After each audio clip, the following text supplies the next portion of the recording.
Ողջույն ընկերներ, այսօր պատասխանելու եմ հաճախ տրվող հարցին, թե ինչու է երեխան լաց լինում մրցման օրը։ Ծնողները հաճախ անկեղծանում են,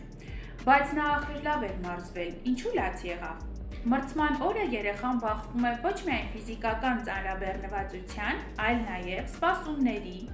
սխալվելու վախի, պարտվելու, ծնողի հայացքի ու գնահատականի խնդրի հետ։ Լացը թուլության նշան չէ, դա երեխայի բնական արձագանքն է այն հուզական ծանրությանը, որը նա ապրում է։ Այդ պահին երեխային պետք չէ խրատ կամ բացատրություն։ Նրան պետք է զգալ, որ ապահով է, որ իրեն ընդունում են անկախ արդյունքից։ Ես քեզ հետ եմ։ Այս միտքը երբեմն ավելի կարևոր է, քան ցանկացած խորհուրդ։